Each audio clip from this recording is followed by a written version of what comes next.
శ్రీమాత్రే నమః. నా ఛానల్కి స్వాగతం. సీతాలక్ష్మి ధవళ. మీరందరూ నా ఛానల్ని ఆదరిస్తున్నందుకు చాలా ధన్యవాదములు. నేను 1000 శిరస్సులు ఖండించిన అపూర్వ చింతామణి అనే అద్భుతమైన జానపద కథ చెప్తున్నాను. ఇప్పుడు ఈరోజు 9వ ఎపిసోడ్ చెప్తాను.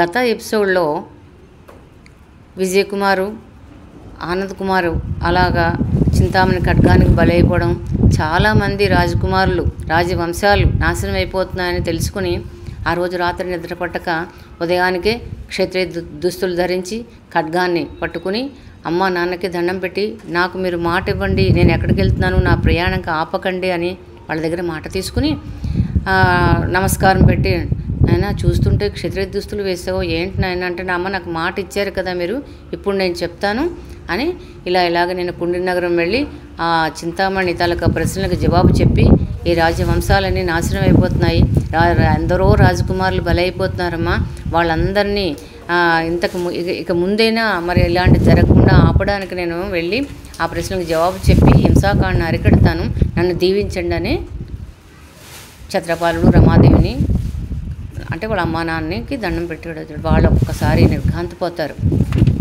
నిర్ఘాంతపోయి ఏం చేయలేరు కదా, మాట ఇచ్చారు అని అన్ని విధాలా నచ్చ చెప్పారు ముందు రోజేను, అయినా వినరు కదా.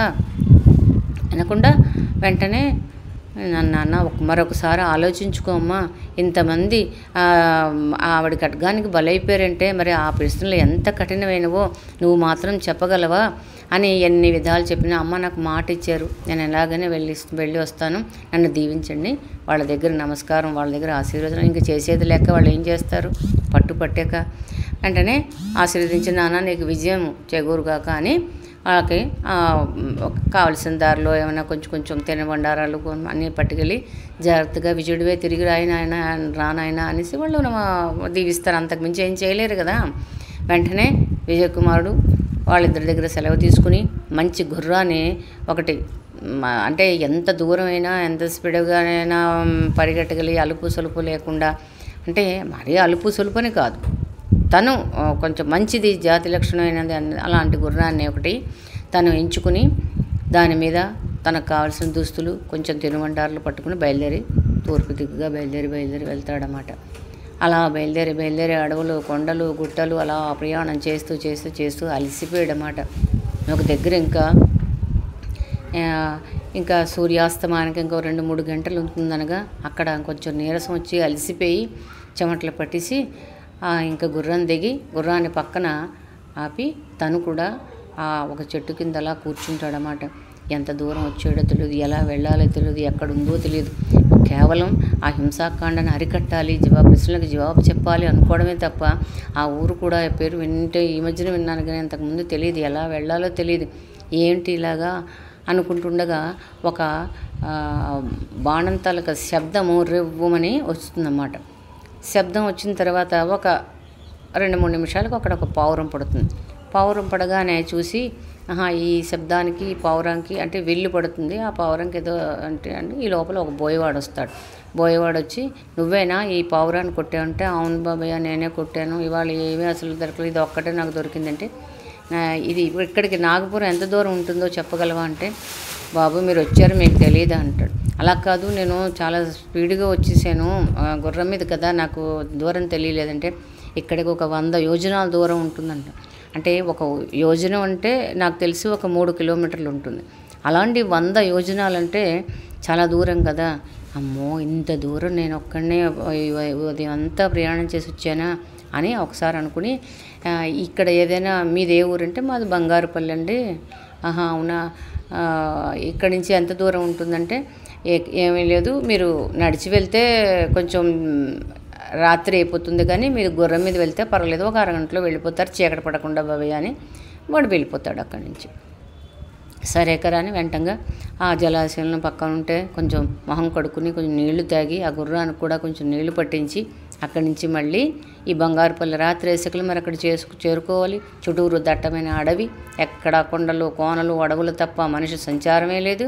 అందుకని తను అలా బయలుదేరి ఆ గుర్రం మీద ఆ బంగారుపల్లె వెళ్తాడు. వెళ్ళగానే ఈ క్షత్రియ దుస్తులు, ఈ గుర్రాన్ని చూడగానే అంతమంది ఆ చుట్టుపక్కల వాళ్ళందరూ వచ్చేస్తుంటారన్నమాట. ఎవరో కొత్త మనిషి వచ్చాడు, రాజకుమారులా ఉన్నాడు, రాజు మన రాజ్యానికి రావడం ఏమిటి అని వాళ్ళకి కొంచెం ఆశ్చర్యంగా అనిపిస్తుంది. అందులో ఒక తాత కూడా, ఒక 70 ఏళ్ళు ఒక తాత కూడా గుబురు గడ్డం ఒకటి, ఆయన ఏ ఊరు నీదంటే మాది ఛత్రపురం, నేను ఆ దేశ యువరాజుని, ఇలా ప్రయాణం చేస్తూ మార్గమధ్యంలో ఇక్కడ చీకటి అయిపోయింది, ఈ ఊర్లో ఉండొచ్చా తాత అంటే, దానికేం భాగ్యం నాయన, నేను ఒంటరి వాడిని, నాకు ఇగో ఇక అంటే ఆ ఊరు ఆ పక్కన అమ్మవారి ఆలయం ఉంటుందన్నమాట.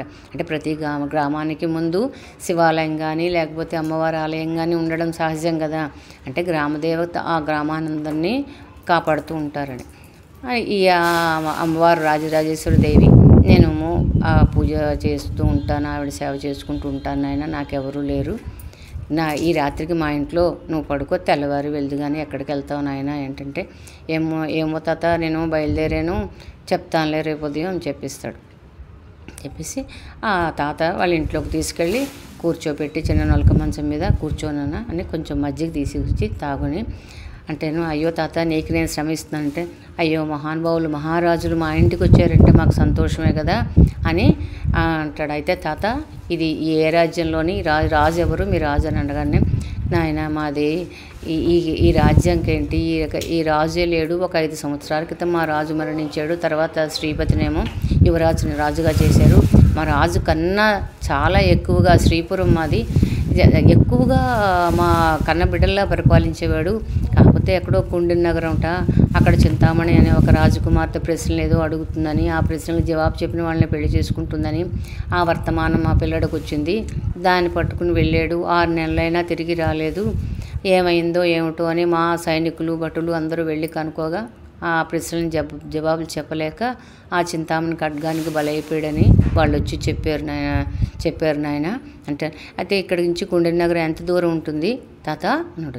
ఏనాయనా నువ్వు కానీ వెళతావా ఏంటి నాయన, మీ అమ్మ కడుపు చల్లగా నువ్వు దీర్ఘాయుష్మంతుడే ఉండాలి నాయన, రాజ్యాన్ని ఏలాలి పరిపాలించాలి, ఎందుకు నాయన చూస్తూ అక్కడికి వెళ్ళి ఆ ఖడ్గానికి బలవుతారు. లేదు తాత లేదు, నేను వెళ్ళను, ఊరికే అడిగాను ఎంత దూరం ఉంటుంది అంతేగాని నేనేం వెళ్ళనులే అంటాడు. సరే నాన్న, ఉదయం నుంచి ప్రయాణం చేసి అలసిపోయావు, రాత్రికి ఏమైనా తింటావా, పళ్ళు ఏమైనా పెట్టమని అంటే, వద్దు తాత మజ్జిగ తాగాను కదా చాలు, పడుకుంటానులే అనేసి ఆ రోజు రాత్రి అక్కడ పడుకుని, తాత ఆ ఆలయం అన్నావు కదా ఇప్పుడు చూడొచ్చు అంటే, ఇప్పుడు నా చీకటి అయిపోయింది కదా ఉదయానికి నేను చూపిస్తానులే అని అంటాడు. అనగానే ఆ రాత్రి అయిపోతుంది, తెల్లవారు లేచి అప్పటికే పూజారి ఆ తాత ఏమో వెంటనే స్నాన సంధ్యావందనం ముగించుకుని ఆ దేవికేమో శుభ్రంగా ఆ ప్రాంగణం అంతా శుభ్రం చేసి దీపదీప నైవేద్యాలతో ఆ పువ్వులతో అలంకరణ చేసాడు. ఈ లోపల మన విజయకుమార్ కూడా లేచి చక్కగా కాలకృత్యాలు నెరవేర్చుకుని ఆ ఆలయానికి తీసుకువెళ్తాడు. తాత చూసకలా 10 అడుగులు ఎత్తు గంభీరమైన రాజరాజేశ్వరి దేవి విగ్రహం, ఆవిడ ఎంత నిర్మలంగా ప్రశాంతంగా అంటే జీవకళ ఉట్టుపెడుతున్నట్టుకున్నది. ఆవిడని చూసి మోకాళ్ళ మీద కూర్చుని, అమ్మ నా ప్రయాణ ఆరంభంలో నేను దర్శించుకున్నాను, నా ఈ ప్రయత్నానికి నువ్వు సహాయం చేసి నాకు విజయాన్ని చేకూర్చు తల్లి, ఎటువంటి కష్ట నష్టాలు లేకుండా ఒకవేళ వచ్చిన అన్నీ తట్టుకుని నువ్వు నాకు అండదండగా ఉండి ఈ హింసాకాండను అరికట్టడానికే నేను లోక ఉద్ధరణ కోసమే నేను బయలుదేరాను తల్లి, నువ్వు నాకు ఎల్లవేళ సహాయం చేసి నాకు విజయాన్ని చేకూర్చు, మొట్టమొదటి నీ దర్శన భాగ్యం నాకు కలిగిందని అమ్మవారికి మనస్ఫూర్తిగా నమస్కరించుకుని అక్కడ ఆయన పూజారి ఇచ్చిన కొంచెం ప్రసాదం తినేసి అక్కడి నుంచి ఆ తాత దగ్గర సెలవు తీసుకుని, తాత వెళ్ళొస్తాను అని ఆ తాత దగ్గర సెలవు తీసుకుని మళ్ళీ గుర్రాన్ని తీసుకుని బయలుదేరి వెళ్తాడనమాట.